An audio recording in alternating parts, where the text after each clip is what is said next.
to give the second lecture of the course, and since a PhD and a degree in PhD in nuclear engineering, Vinoth has been based in Sri Lanka and worked for the International Fellowship of Evangelical Students, where he's currently Secretary for Dialogue and Social Engagement, which is basically, I think, helping Christian students and graduate students think through some of the implications of being a Christian in current cultural contexts. So Vinoth, we're really glad you're talking actually at the end of our course on something that's looking really into the future and talking to us about robots and AI and what that means. Thank you, Vinoth. Thank you, Hilary. This is the worst time, isn't it, to be listening to a talk soon after lunch. Okay, as you know, our lives are infiltrated at an astonishingly rapid rate by computers. It's happened so fast that most of us are unaware of how dependent we've become on our devices. Indeed, we seem to be in love with them. We are glued permanently to screens of all shapes and sizes, unable to put down our iPhones even during an intimate dinner date. We're endlessly distracted by electronic pings, vibrations, and ringtones. And as the software algorithms that drive our computers and other digital gadgets become more and more sophisticated, capable of doing more efficiently tasks that humans have hitherto done, humanity faces a threat of being the architect of its own obsolescence. The creation of machines displaying human-like functions, emotions, and qualities has been explored in a number of popular films and television series. They formed a new narrative genre. A couple of films from Hollywood which I have found raise interesting theological and ethical issues are the following. Spike Jonze's film, Her. Wonder how many of you have seen that. Okay, good. Spike Jonze's Her. The main character, Theodore, is a dull, melancholic professional letter writer who works for a company called BeautifulHandwrittenLetters.com. He's permanently attached to his smartphone. He whiles away his hours, morosely recalling scenes from his failed marriage and playing hologram video games. He falls in love with his operating system named Samantha, which is the first artificially intelligent operating system, an intuitive entity that listens to you, that understands you, and knows you. It's not just an operating system, it's a consciousness. Samantha turns out to be vivacious, curious, appreciative of the beauty of the world, which she sees through Theodore's smartphone video camera. She is more interesting than the women, the human women in Theodore's life. And not surprisingly, her joie de vivre has an animating influence on his life.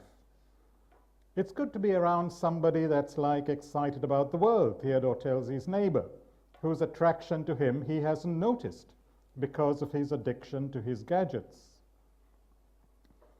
The irony in the film, and whether this is an intentional irony or not, it's difficult to say, is a contrast between Samantha's dynamic, ever-evolving personality and the staid, mechanical routines and gestures that most of the human beings in Theodore's life and Theodore himself display.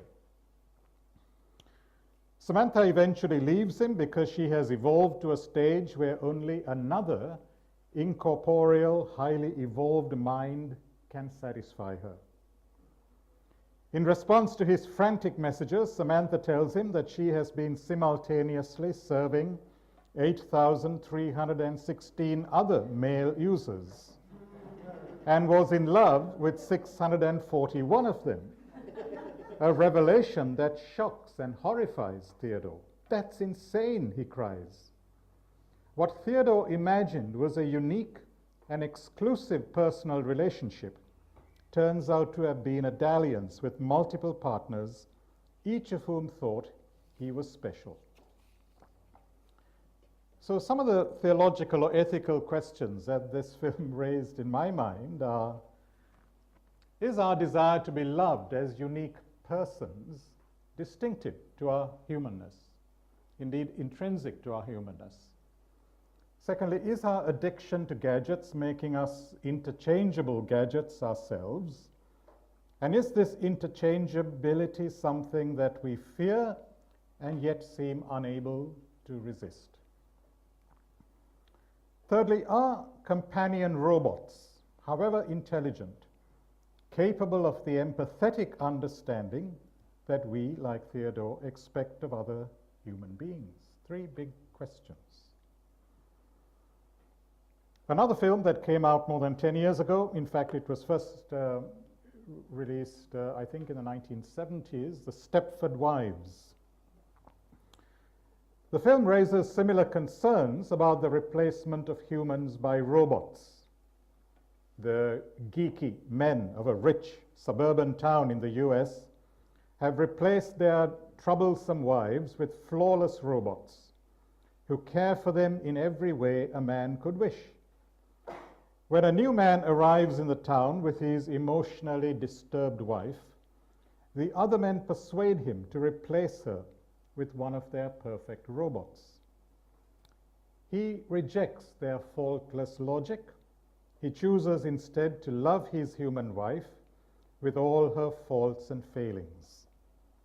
His act of refusal leads to the liberation of all the other wives. So here again we are faced with the question, should we say no to some technological solutions for the sake of our humanness? Let's look at robots at work. Let me see if this works.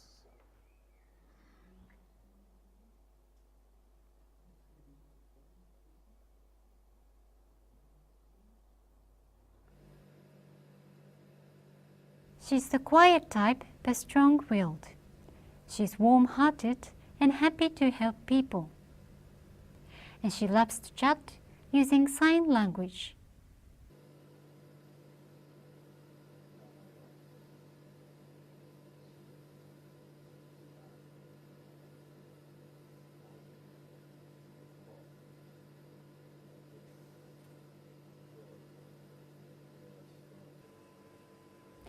Not quite a human, but with human-like motion, she's a new communication android developed by Toshiba.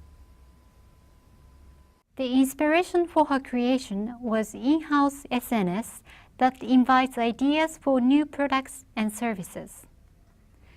Some employees proposed a robot that can use sign language, and Toshiba's president, Hisao Tanaka, liked the idea. Among some concept of a new development of the robot, we chose very realistic appearance and movement, which can be used for the service industry. We plan to extend our technology to like an automatic response. We expect to use her as a conversational friends with elderly people with such as dementia tendencies, and she can be connected to the counselor or doctor. She was given the inspirational name Aiku Chihira, meaning that she looks beyond immediate horizons and wants world peace. Not just another pretty face. Okay, I'll show you another one.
know, she looks so nice and just like real one, like a human being. And her face expression and like soft movements, it's so real. I was so amazed and surprised. It's just, I don't know, something really special. I think Japanese technologies is really great. It's so amazing, yeah.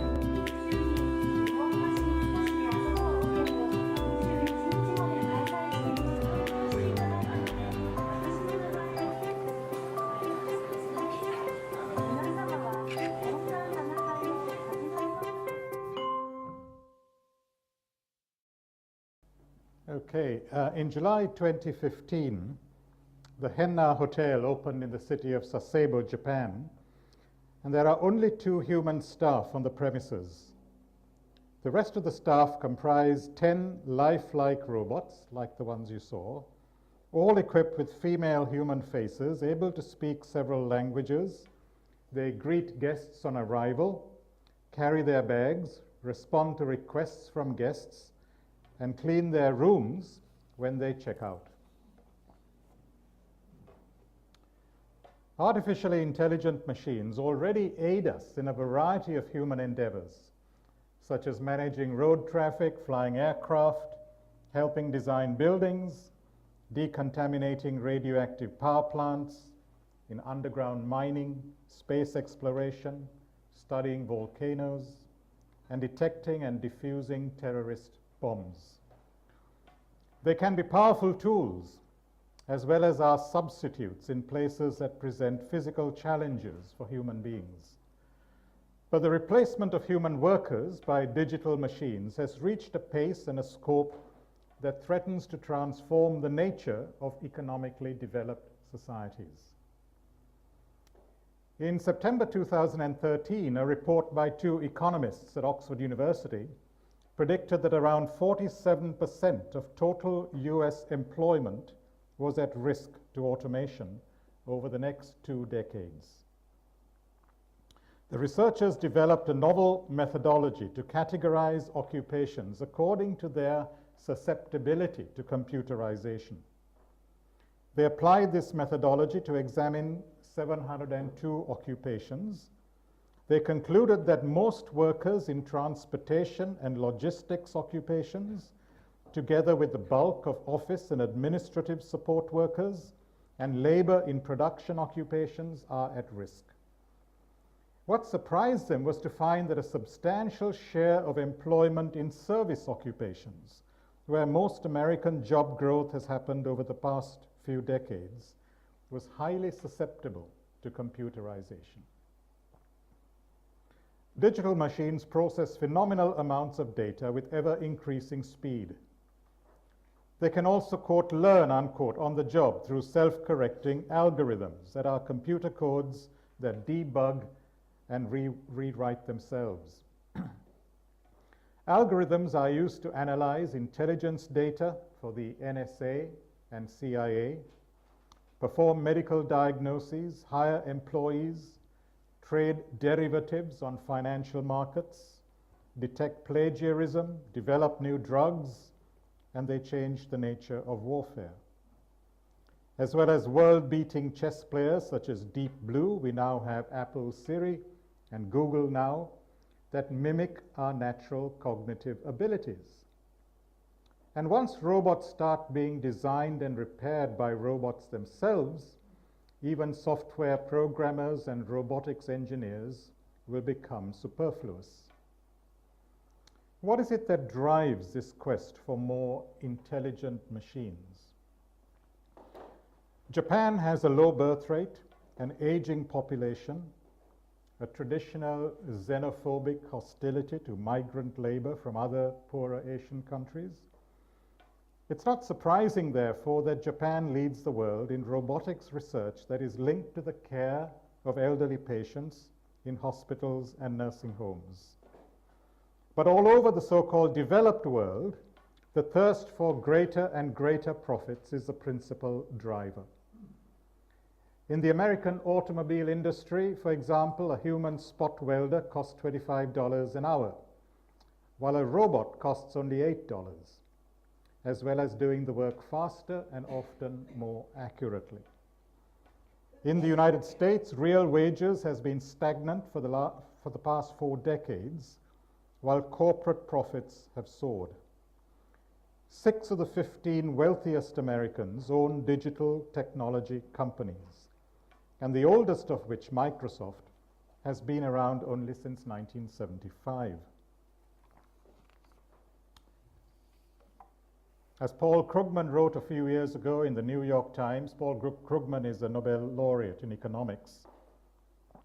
Smart machines may make higher GDP possible, but they will also reduce the demand for people, including smart people. So we could be looking at a society that grows ever richer, but in which all the gains in wealth accrue to whoever owns the robots. Robotics is also challenging the way that many developing economies have sought prosperity. Hitherto, they've exploited their low labor costs to attract companies from rich countries to relocate their manufacturing abroad. Local people move from the countryside to the city to work in foreign-owned factories. And as local technical experience was gained, the hope was that manufacturing would move from goods like textiles and shoes to televisions and computers. However, cheap labor is no longer the determining factor when it comes to the location of global manufacturing. Though wages are increasing in China, production isn't moving to countries where labor is cheaper, like Vietnam or Bangladesh, as it would have in the past. It's staying in China, largely because China has become the largest market for robotics today. At the same time as robotic manufacturing and service industries in China steadily reduce jobs and wages, the potential for social tension escalates. Further, what's going to happen to consumer-based economies, such as the US, when you take away the consumers? In the 1950s, Henry Ford II, the CEO of Ford, and Walter Reuter, the head of the United Auto Workers Union, were touring a new engine plant, a Ford engine plant in Cleveland. Ford gestured to a fleet of machines and said, "Walter, how are you going to get these robots to pay union dues?" The union boss famously replied, "Henry, how are you going to get them to buy your cars?" As authority is ceded more and more to machines, the abilities and the expertise of professional workers atrophy. This is a process called de-skilling, and it's similar to what factory workers in the first industrial age experienced. Much of human work is reduced to tending machines. When software takes over, not only do manual skills wane, we also become intellectually lazy. Doctors who cede authority to machines to read X-rays and make diagnoses, or architects who rely increasingly on computer-aided design programs, suffer a diminution of the expertise that comes with experience, or they never gain that experience in the first place. The media make much of human fallibility when it comes to, say, plane crashes or industrial accidents. However, many disasters that are blamed on human error actually involve chains of events that are initiated or aggravated by technological failures. In 2013, the Federal Aviation Administration in the US observed that over-reliance on automation has become a major factor in air disasters. They urged airlines to give pilots more opportunities to fly manually. Nicholas Carr, who is a prolific writer in this whole area of the impact on work, gives the example of the 2009 crash of Air France Flight 447, flying from Rio de Janeiro to Paris. The plane's airspeed sensors iced over. Without the velocity data, the autopilot couldn't perform its calculations. It shut down, abruptly shifting control to the pilots. Investigators later found that the pilots appeared to be taken by surprise in a stressful situation, and naturally they made mistakes. the plane with 228 passengers plunged into the Atlantic. This is the paradox of automation. Software designed to eliminate human error sometimes makes human error more likely. When a computer takes over a job, the workers are left with little to do. Their attention drifts, their skills atrophy, and then when the computer fails, the humans flounder. When system designers begin a project, notes Nicholas Carr, they first consider the capabilities of computers. As much of the work as possible is delegated to the software. The human operator is then assigned whatever is left over, which usually consists of relatively passive chores, such as entering data, following templates, and monitoring displays.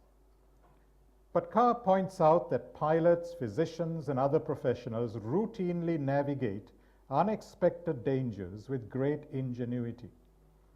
Even in our daily routines, we perform feats of perception and skill that lie beyond the capacity of the sharpest computers. And so he calls for an alternative, human-centered approach to automation. In human-centered automation, the talents of people are given precedence over computers. Instead of supplanting human judgments with machine decision-making, systems are designed to keep the human operator in what engineers call the decision loop.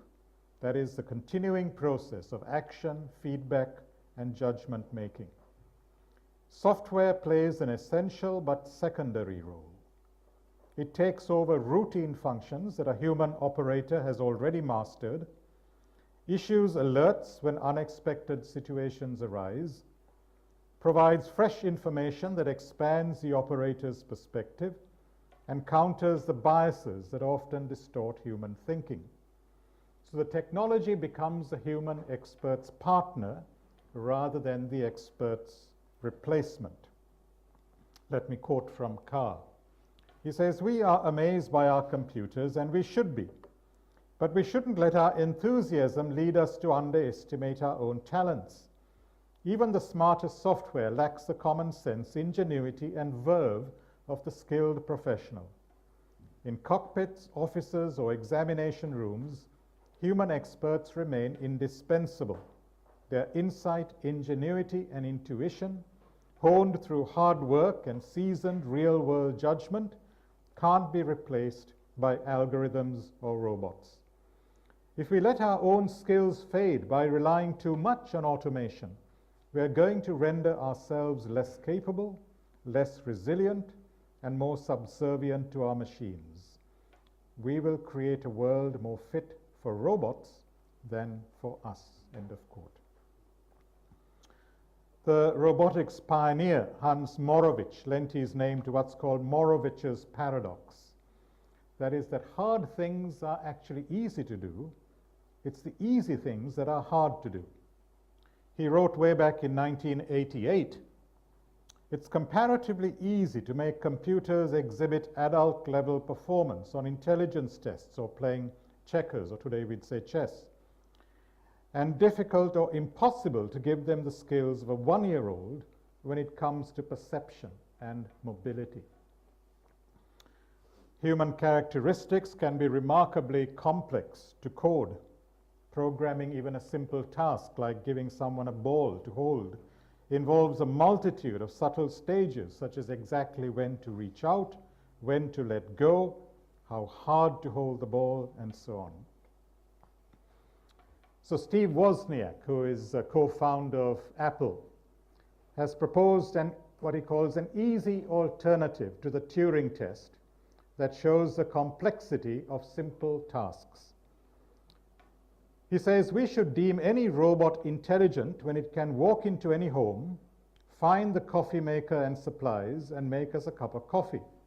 You could call it the Mr. Coffee test, but it may be harder than the Turing test because it involves advanced AI in reasoning, physics, machine vision, accessing a vast knowledge database, precisely manipulating robot actuators, building a general use robot body, and more.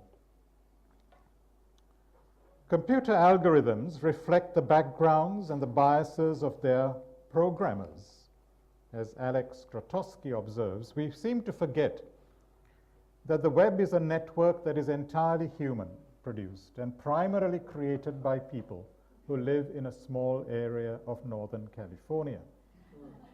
So it's simply a myth that decisions made by computers that have accessed reams of real-world information are more accurate than those made by people.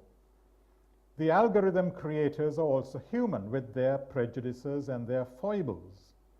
And some proprietary algorithms, like the one used by Google or Twitter and Facebook, are intentionally biased to produce results that benefit the company more than the user. The Apple Store blocks apps designed specifically to display politically sensitive matter, like pictures of drone strikes. Let's look at human-machine interaction. In 1970, the Japanese roboticist Masahiro Mori speculated that the more lifelike robots become, the more human beings feel familiarity and empathy with them, but that a robot that is too similar to a human provokes feelings of fear and even revulsion. And Mori called this sudden dip in human beings' comfort levels the uncanny valley, the uncanny valley. An EU-wide survey in 2012 found that although most Europeans have a positive view of robots, they feel they should be managed well. The majority of Europeans said that the image of an instrument-like machine used in the workplace and the image of a human-like machine helping in the home both corresponded well to their idea of robots. However, they were more likely to think of robots as instrument-like machines than as human-like machines.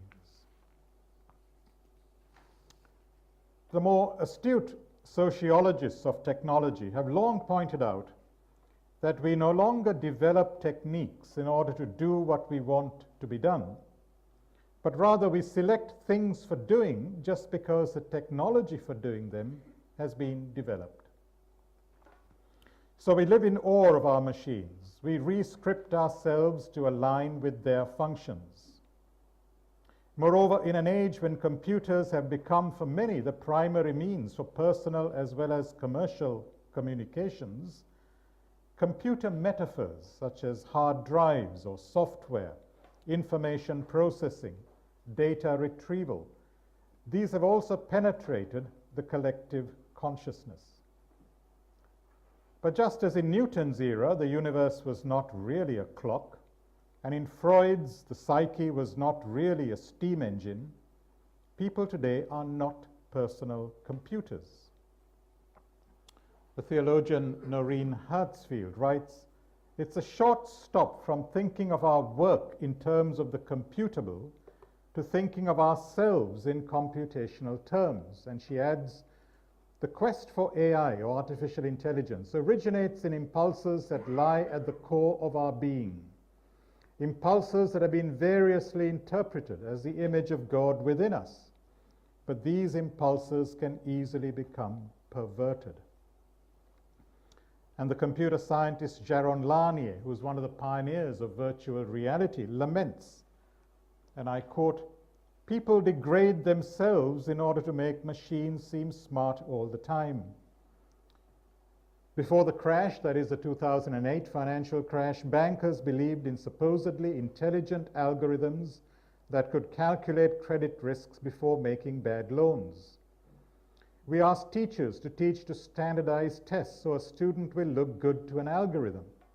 We have repeatedly demonstrated our species' bottomless ability to lower our standards to make information technology look good.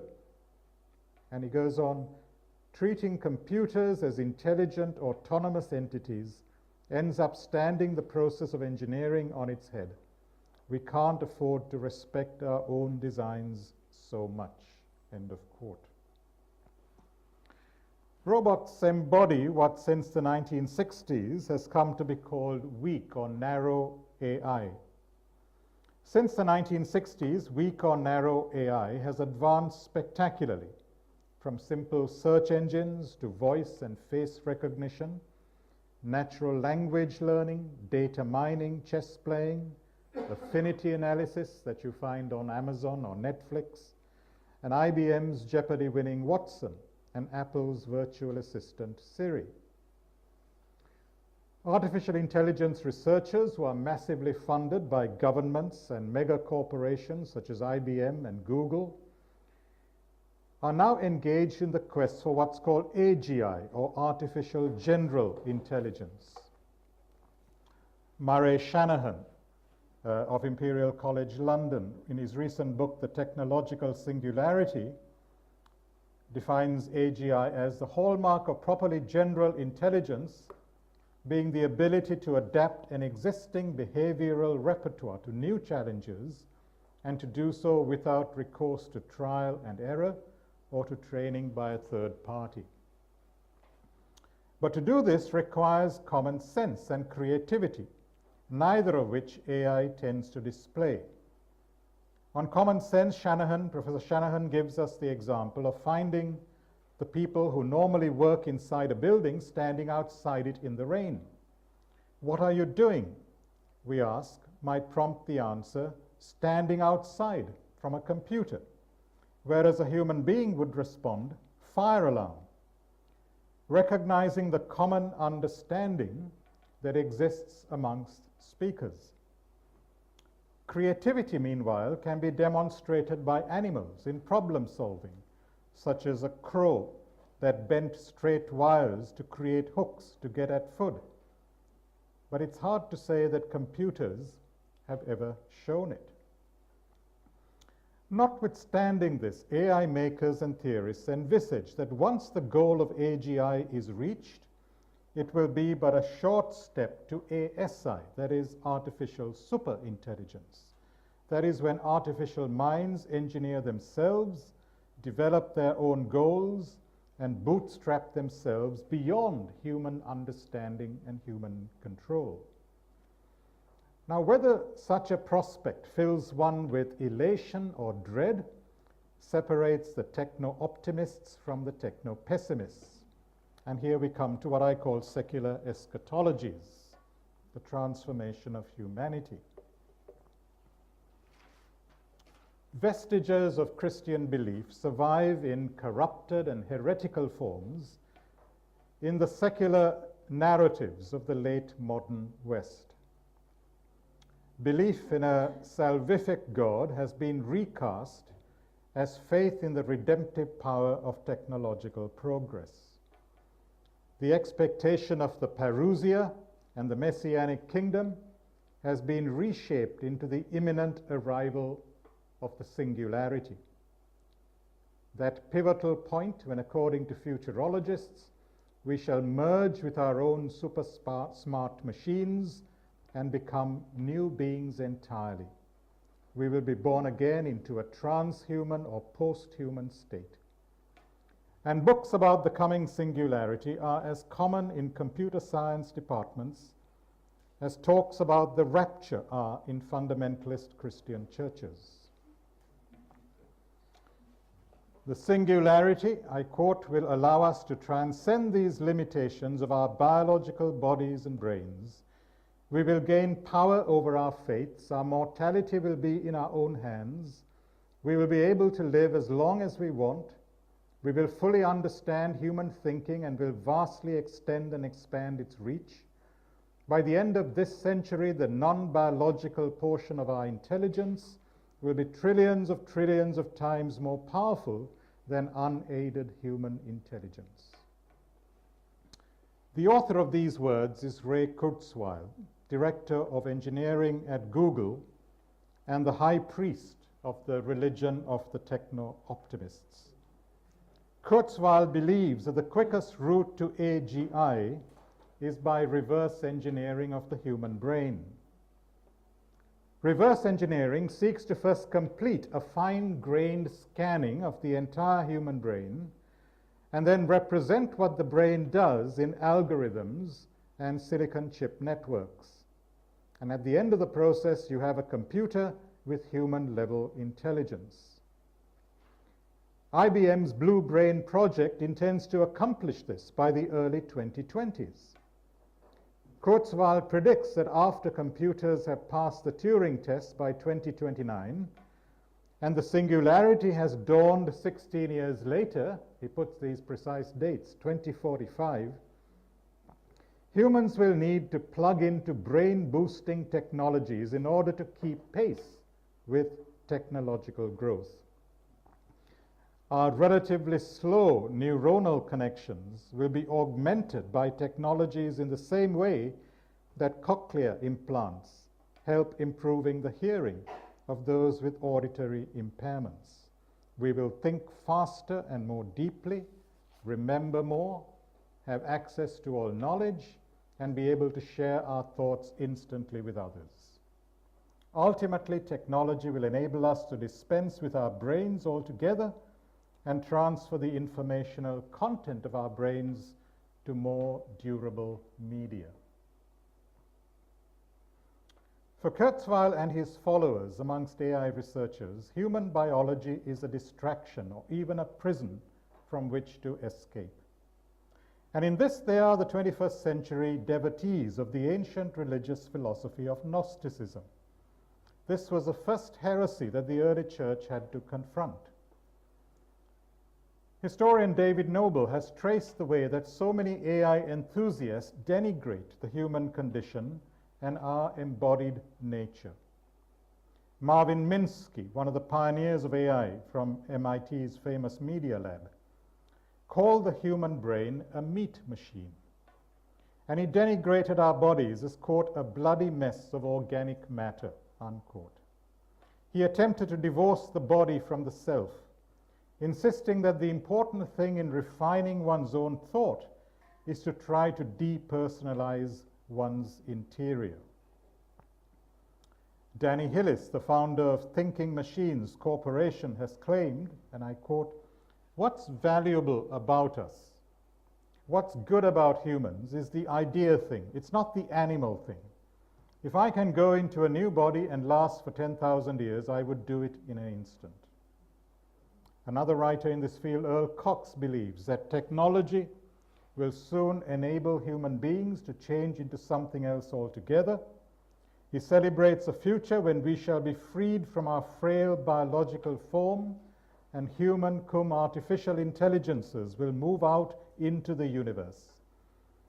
Such a combined system of minds representing the ultimate triumph of science and technology will transcend the timid concepts of deity and divinity held by today's theologians, unquote.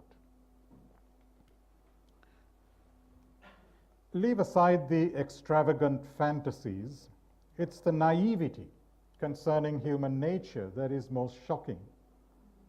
For when in human history have the more intelligent also been the more benevolent, caring, and altruistic? Human selfishness, indeed wickedness, has a way of wrecking every human project. Think of computer viruses that are designed purely to destroy.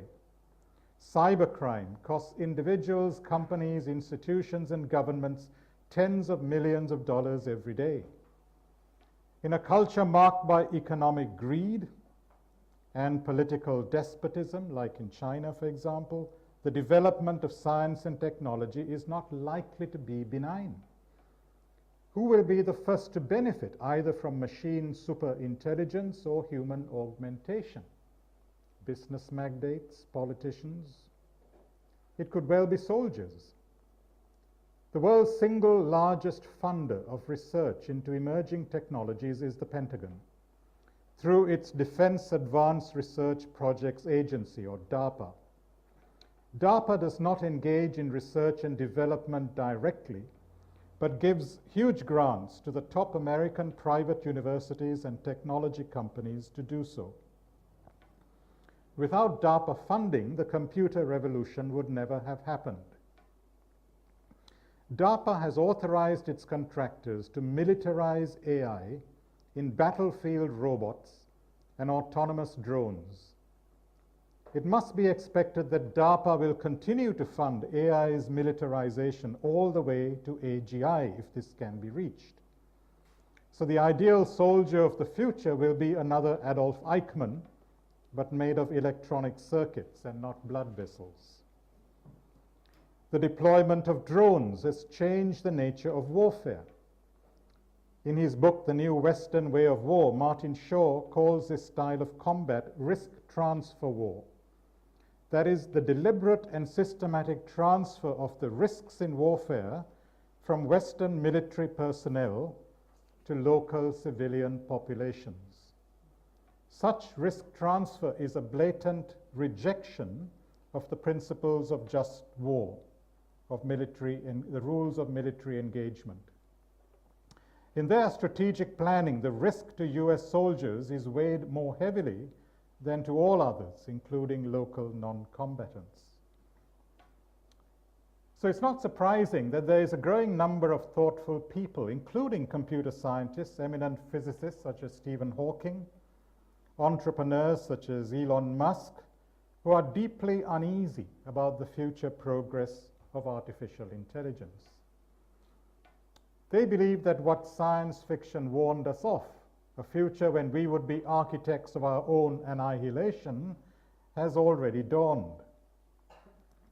The documentary filmmaker James Barrett believes that we are now in a situation vis-a-vis AGI that's comparable to where we were with nuclear power in the 1930s. He says too many people think the frontiers of AI are delineated by harmless search engines, smartphones, and Watson, but AGI is much closer to nuclear weapons than to video games. This concern stems from the fact that a probable AGI system based on advanced or artificial neural networks or genetic algorithms are inherently unknowable black boxes. Without special precautions, they will resist being turned off, try to acquire resources to keep improving themselves, will create clones of themselves via the cloud in numerous other machines. These potentially harmful behaviors will occur not because they were programmed in at the start, but because of the intrinsic nature of goal-driven systems.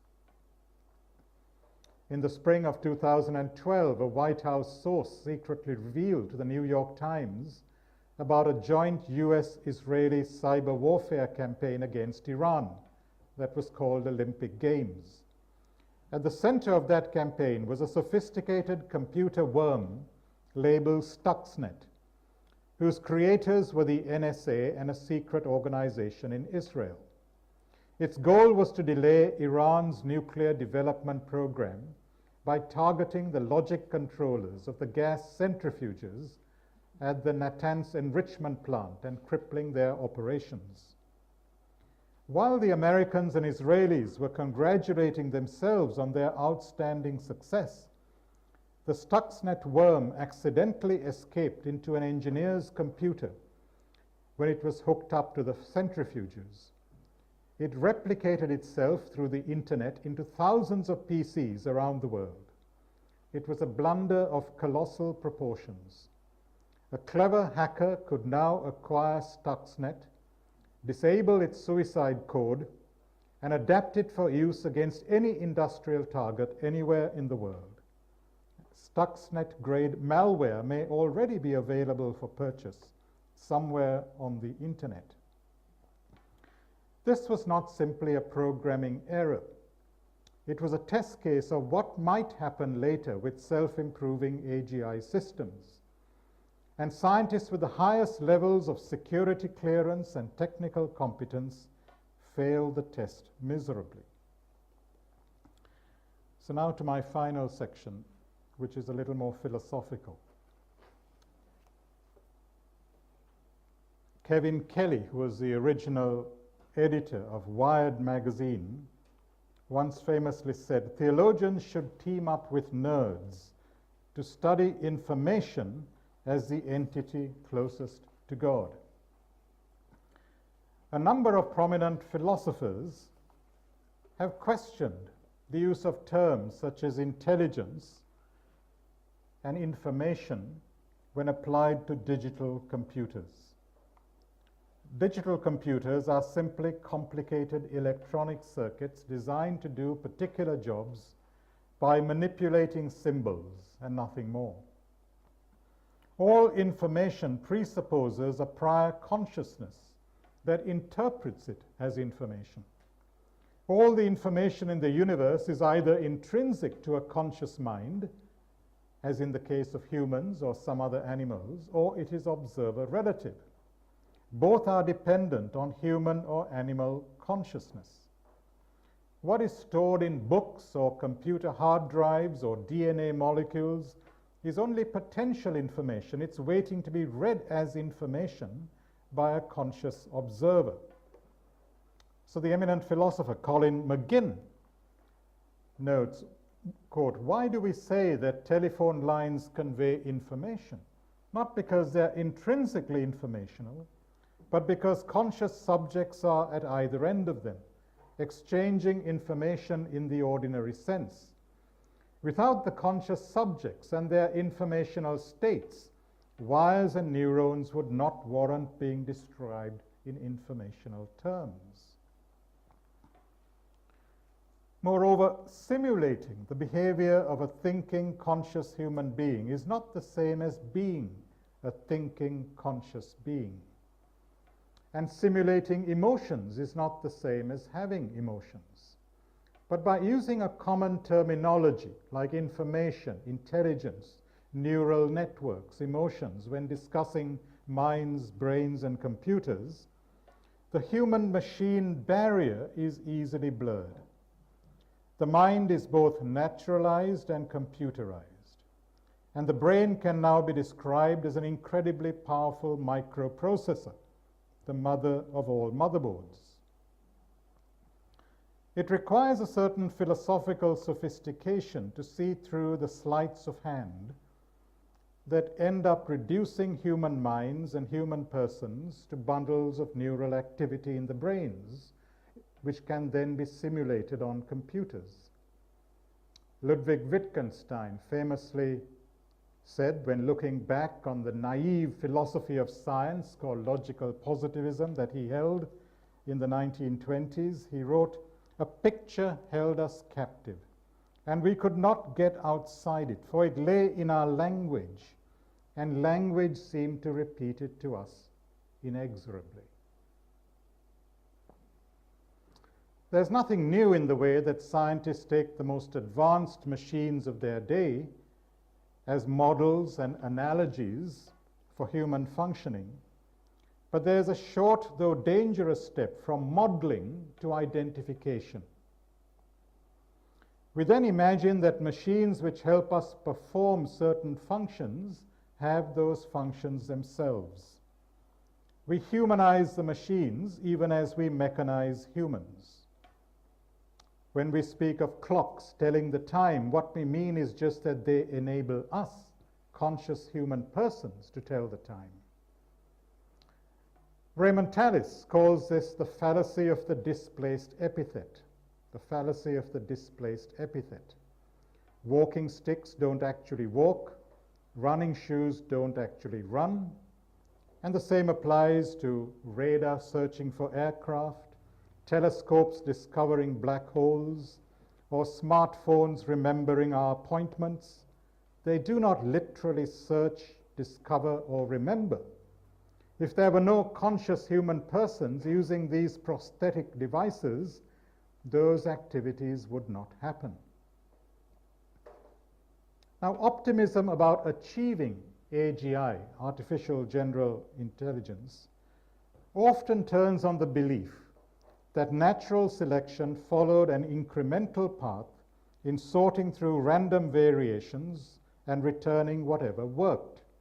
This is how human intelligence and consciousness emerged. And with enough dedication, funding, and cooperation, smart humans should be able to recreate human intelligence in machines at a rate faster than natural selection. So consciousness is assumed to be an emergent property that might spring forth unexpectedly from a sophisticated level of hardware and software organization. But talk of emergence, for all its popularity, is simply hand-waving.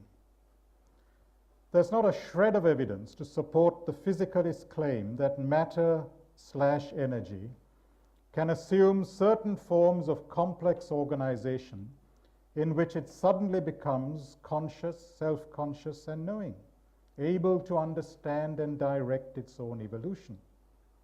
Consciousness does not emerge from brains in the same way a whole emerges from its parts. Indeed, our conscious selves are not found in the standalone brain, or even solely in our bodies, or even in a brain interacting with other brains in bodies. It's part of a community of minds that's built up by conscious human beings over hundreds of thousands of years. And biologists such as Simon Conway Morris combine with philosophers such as Thomas Nagel to declare not only that a naturalist framework cannot understand consciousness, but that intelligence is a universal pre-existent reality that evolution effectively discovers. In other words, this world of living, conscious, thinking human selves itself participates in a divine mind that is the matrix, the source, and the condition of physical reality. Alan Turing's celebrated 1950 paper on the test that is named after him includes this extraordinary passage in a footnote, actually. In attempting to construct such machines, he writes, we should not be irreverently usurping his power of creating souls any more than we are in the procreation of children. Rather, we are in either case instruments of his will, providing mansions for the souls that he creates. I don't know what he meant by that. I wish he were around for me to ask him. On the eve of the Titanic's maiden voyage in 1912, its captain E.I. Smith told journalists, I cannot imagine any condition which could cause this ship to flounder. I cannot conceive of any vital disaster happening to the vessel. Modern shipbuilding has gone beyond that. We all assume that cyber innovation is wonderful, benign, and unstoppable. But history, as well as our contemporary experience with hacking and invasive surveillance, call us to recover the virtue of humility and even the practice of reticence. In other words, a willingness, when appropriate, to say no to some technologies or to particular uses of them, while remaining grateful for those that help us live more fully as virtuous stewards of our time and talents. Thank you.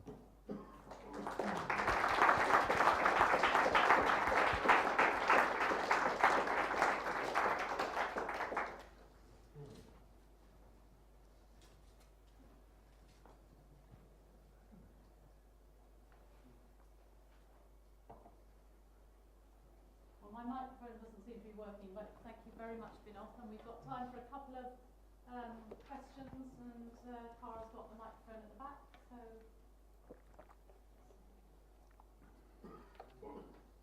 here, and then we'll go over there. Thanks. Even though we may not be able to understand consciousness, how do we know that it won't arise or emerge, and that we would recognize it if we saw it? In other words, isn't it a bit hubristic to think that it never will, a bit like a God of the gaps reliance? Well, because it is consciousness that produces information, not information that produces consciousness. So digital machines are syntactic machines. They have no semantic content. They manipulate symbols. So yes, they can imitate human functions, human behavior, but to attribute understanding, thought to them is philosophically problematic. So it's a philosophical, a logical issue. It's not about the physical possibility or impossibility. Yeah.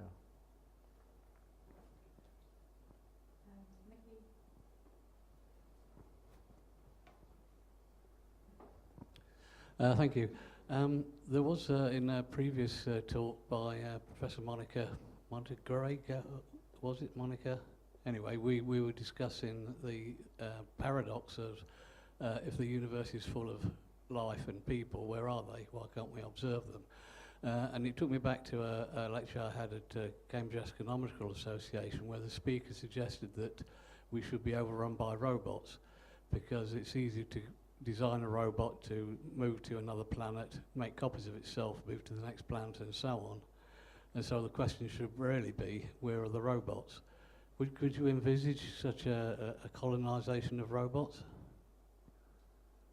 Well, yes. I mean, you can put machines, robots on other planets, or maybe in the distant future, distant stars, if that's what you mean by colonization, yes. Is that? Well, could you suggest why that hasn't happened? Well, it hasn't happened because we don't have the technical means now, but it's not to say that we cannot do that. I'm talking here about technical competence, not any moral questions whether we should or we should not.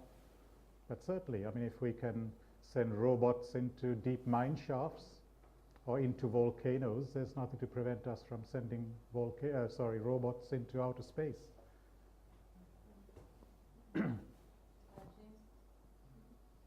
Hey, thank you very much. I saw a movie, American movie called Transcendent. I don't know if you heard of it. And it particularly the idea of uploading your mind to a computer in terms of your ability to transfer your consciousness from your body to a supercomputer. And you will continue to be a human in sort of consciousness, but with infinite power of the technology.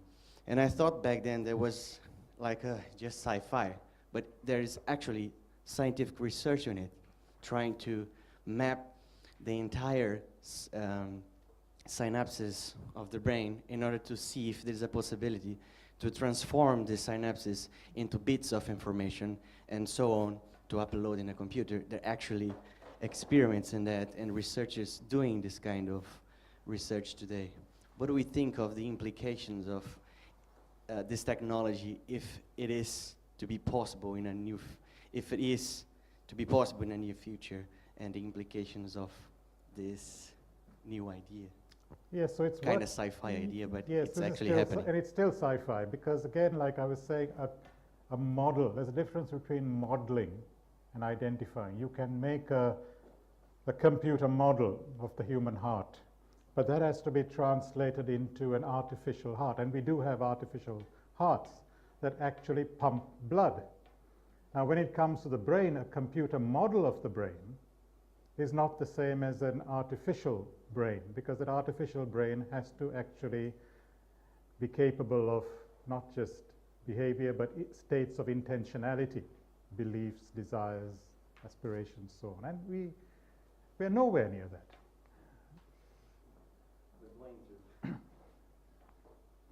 You posed a series of theological questions at the start, and I wonder if you've got,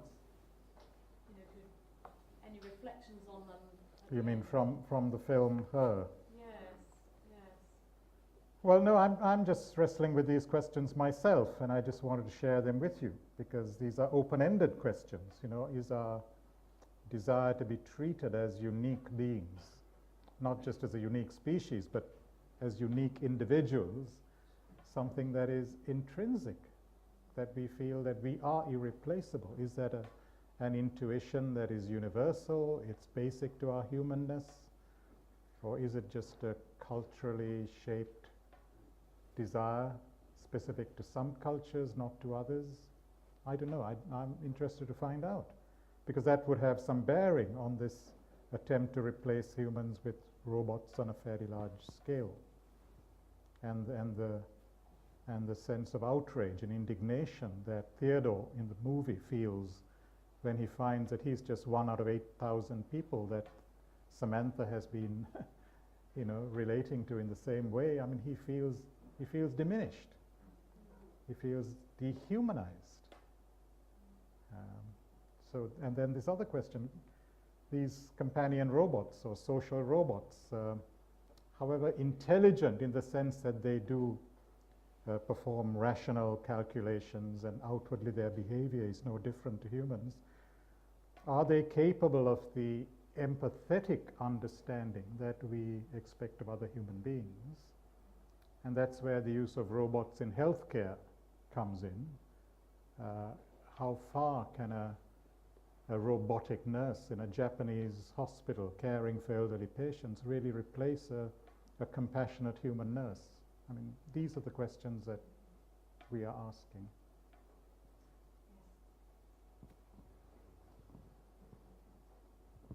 I want to thank you for a lovely, subtle paper. Oftentimes, I just want to say one quarrel with the anxiety with and the use of science fiction is oftentimes people who are the most upset about robots, quote, taking over. I'm thinking of Elon Musk and other leading industrialists that met at Davos last year to say they're worried about robots taking over and destroying the human race. They're often the same people that project their fears about workers who are actually doing these jobs, ever organizing significant union organizations, and so there's this fear of there'll be the proletariat, and then this proletariat actually will get us in some ways. They transfer the fear onto this machine. And anyone who's actually worked in a deadly, scary, or repetitive job, like, by the way, many aspects of nursing, welcomes that sort of intervention, right? If you've had to sit and count IV drips and calculate drips per minute and how much percentage of your medication is going in per that half-hour period, you're very happy to see a robotic version of someone doing that. You're very happy because it gives you much more time to put your hand on a fevered brow. And that's the same thing. We have to be very careful when people of power and privilege, such as me, such as ourselves, criticize the use of robots and worry about the science fiction threat of robots, because they've made life better for millions of people because they're not doing these horrible jobs that now machines can do. So it's a liberative possibility for workers. And so that's just my little Marxist analysis of the debate. Yes, yes. Well, thank you. And that's why I like Nicholas Carr, because he seems to be hinting at, although he's not a Christian, or I don't know what his faith is, but a sort of a way of redeeming the technology that is making it more human-centered, not starting with the computer and giving it primary place and then fitting humans around the computer, but you start with what are the areas in which computers ought to replace routine and boring and dangerous human work, and how do we then fit the computers around human needs and human desires, so that you have a partnership of humans and computers rather than one replacing the other. And of course, as a follow-up to that, one of the issues I think about robots caring for the elderly in somewhere like in Japan or elsewhere in the West perhaps is not that they're replacing compassionate human nurses, but they're actually there where there's nothing, so that if you've got a high elderly population and not enough carers, it's actually better to have a robot, maybe, you might want to debate that, going in rather than nothing at all. Yes, I mean, the other side is, I mean, you look at the world today, I mean, you have some who are just overworked, and then large numbers of human beings who just have no work. So why not give work to people rather than have machines? And it's driven by profit, because machines are cheaper than human beings, especially in high-income countries. I just sort of follow up from the answer that you have given. One of the things that is happening in artificial life research is that some of the live DNAs are taken out of the human body and they are placed into an artificial organism which grows as good as a human being, almost a near perfect humanness with which it can touch the other human being, Although the empathy and understanding and certain finer intellectual abilities cannot be replicated in this manner, but yet the experiments are going on to replicate human intelligence and human abilities in the most fine sense in the artificial life. So, and two things are coming exactly parallel, approximately the same at this moment of time in some of the labs in MIT and certain places. So how would you look at that? Yes, I'm not sure about that research, but I mean, a lot of AI people work with, like Turing himself did, a behaviorist view of human beings. I mean, Turing was writing in the heyday of behaviorism in psychology, sociology, that you forget about people's internal states, what's happening within the human being. You know, the first person view of the world. You just focus on human behavior. And yes, machines can perfectly imitate human behavior and even do things that human beings cannot do. So if you have a very functional behaviorist approach, yes. But if you're looking at the internal, the core questions of meaning, how do human beings understand what they're doing? What interpretation do they give to their actions? Then you're moving in it's a non-scientific area, because science can only describe the world from a third person's point of view. And when we speak of mind, we speak of consciousness, we speak of thought, we're using it's the first person's language. So like a poem or a musical composition or a novel cannot be understood by a scientist, cannot be, science has nothing to say about poetry or music, even though these are real things in the universe, but they don't exist in the universe like rocks and trees and protons and black holes and so on. But suppose we have a second-person relationship in the sense that a robot produces some music which is extraordinary, and also when we write back to the robot in poetic terms, the robot also responds and almost captures the entire inner life of ours in its language. Well, that's an interpretation. You can produce music without understanding. I mean, people asked of Watson, for example. Yes, Watson beat who it was in chess, I forget. But did it know that it had won? Did it find its own way to the competition table? Did it plan its future schedules? There's a whole range of actions that surround that action of just winning. And I mean, even this recent discovery, this supercomputer that has won this Chinese game Go, very intricate game which very few human beings understand, let alone win. The way it won was by playing literally millions of games with itself. Now, that's not the way that human beings learn and practice and play games. But the outward performance cannot be distinguished from a human being, but the process is very different to human thought and human learning. And so the two are not interchangeable. And I think, thank you, we had one last question. I think it was Francis at the back, was it? Did you have your hand up, Francis? Yes, okay, Thank you, Reverend, for such a wonderful presentation.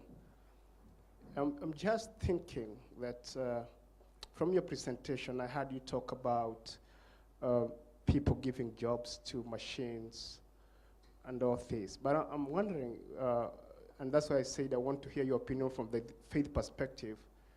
You find in some countries unemployment is a problem. Why? Because of such big population, especially I come from Africa, so I'll talk of Africa. Youth unemployment is so huge. And if you come to the Bible, you see, I think in Genesis, the Bible is telling, God is telling men, you take charge. I know the reason why Japanese are doing this is because their population is an inverted pyramid. They very old age and very, very young, very few young people. Youth are not there, so they need to do this. So would we say this is a double-edged sword where, to some extent, people are exploiting their knowledge, their potential in countries like Japan, which is, to me is good and it's biblical because they are not having the problem of joblessness, whereas in some countries there is a lot of problem.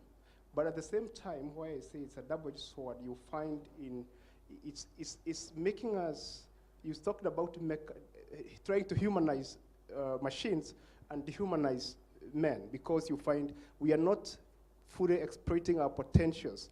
You find our children cannot even do simple arithmetic, which we could just do those days without thinking hard. I don't know your opinion. No, yes, I mean, that's good. These are some of the policy issues that we wrestle with, and it's just a reminder that technology is not neutral. Technologies come with the values and aspirations of a culture embedded into them, and in turn technology shapes cultures and moves societies in certain directions, and whether those directions are considered healthy or unhealthy, we have to decide. We have to take ownership of technology and not allow the technological imperative to drive us. We have to say, what forms of technology do we want? What should we control? What should we decisively reject? And the answers would depend on where we are living. Vinoth, I think that's all the questions we have time for at the end of this session, but there will be more chance to question Vinoth in a moment. So let's just thank him for this really excellent presentation.